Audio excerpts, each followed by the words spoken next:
Cigarette भितरे गंजेई भर्ती करी बिक्री करा जाउथबा खबर सामना को आसुछि। ये खबर आसुछि गंजाम जिल्लारो।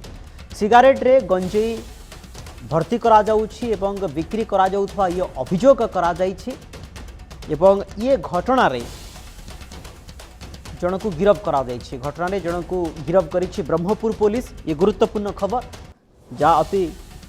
सेंसिटिव खबर कहले हुए तो भूल हेब नाही। गिरफ अभियुक्त होउछंती मणिकांत बोस। 890 ग्राम गंजेई भर्ती सिगारेट को जबत करा जाइछि। 330 ग्राम गंजेई एवं नगद 30,950 टंका पुलिस पक्षरु जबत करा जाइथिबा सूचना मिलुछि। अर्थात ये कोठी ना कोठी ये रणनीति को बुझिबा पई पड़िबो एवं चतुरतार सहित सिगारेट भितरे गंजेई भर्ती करी बिक्री करुथिले एवं 890 ग्राम गंजेई को जबत करा जाइछि। पाखापाखि गोटे किलो आमे कहि परिबा गोटे केजी गंजेई को जबत करा जाइछि। गिरफ अभियुक्त होइछंती मणिकांत बोस।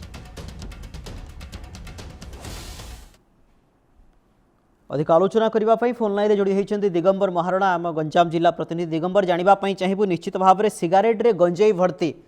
ये रणनीति निश्चित भाव रे चतुरतार सहित करा जाइछि। दिगंबर घटना हाँ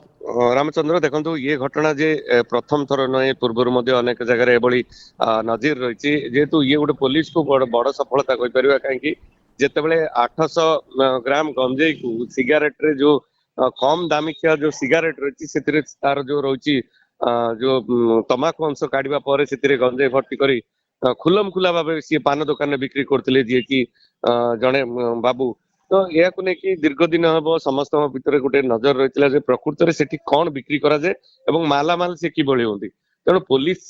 गोटे स्वतंत्र टीम जेहेतु टाउन थाना एरिया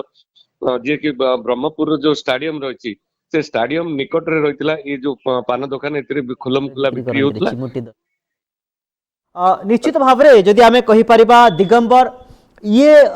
केते दिन ठारू ये बिक्री चली कहीं ना ये आजिर घटना ही नथिबो। जदि चतुरतार सहित सिगारेट भितरे गंजेई भर्ती करा जाउछि एवं ता सहित बिक्री करा जाउछि जणु को गिरफ करा जाइछि अर्थात कोठी ना कोठी ये दीर्घ दिन धरि एभले कार्य करूथिबे।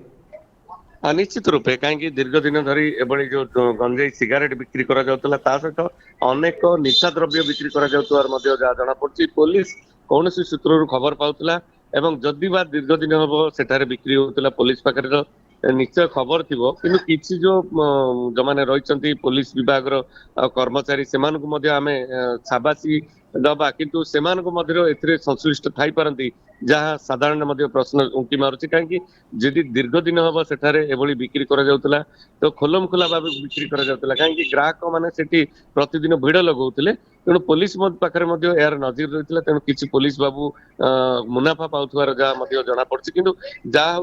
बहुत दिन पर मध्ये पुलिस गोटे सफलता पाइछि कहि परिबा। जणे व्यक्ति को दिगंबर गिरफ करा जाइछि एवं जदि आमे कहि परिबा 890 ग्राम गंजेई तो जबत करा जाइछि किंतु कोठी ना कोठी जना पड़ुछि जे ब्रह्मपुर गंजाम आमे सब बेले चर्चित खबर रही आसी छे जे मादक द्रव्य ये शहर रे दिन को दिन बढ़ी चालुथिबा कथा कहा जाउछि एवं जनकु तो गिरफ करा जाइछि आउ किछि किछि जगह रे चढ़ाऊ बा नजर रखिछि कि पुलिस नियत रूपे आपण कहबा वाली ये होची गंजेई माफिया चरा भूई कहि परिबा कहीं निकट रे रही आपण जानिबे गजपति जिला एवं कंधमाल जिला ये दुईटी जिले में व्यापक भाव गंजेई चाष हुए एवं ए गुड़िक उत्तर प्रदेश तो आरंभ कर भारतर विभिन्न राज्य को एठारु चालन एवं टन टन संख्यार मध्य ब्रह्मपुर जो अबकारी गुइंदा विभाग जो पुलिस एमान को काबू करथांती किंतु यार गोटे गोटे बड़ धरण जो पूर्व मध्य आमे जानिचे पुलिस रो स्वतंत्र टीम एवं अबकारी विभाग पक्षर विभिन्न अंचल छापा मारिकी अनेक लोक गिरफ कर ये गोटे नुआ तरीका आपण कहते जो 1 केजी प्राय 800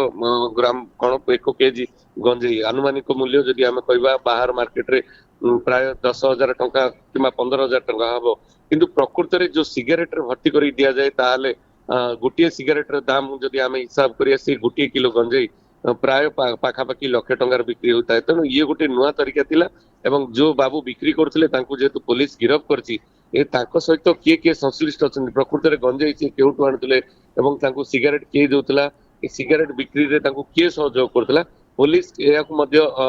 ତଦନ୍ତ ପରିସରଭୁକ୍ତ କରି ଏଥିରେ ଯେଉଁମାନେ ସଂଶ୍ଳିଷ୍ଟ ସେମାନଙ୍କୁ ମଧ୍ୟ ଗିରଫ କଲେ। ଇଏ ଗୋଟେ ବଡ ରାକେଟ ଥିବାର ଗୋଟେ ସମ୍ଭାବନା ଯାହା ବାହାରି ପଡୁଛି। ନିଶ୍ଚିତ ରୂପେ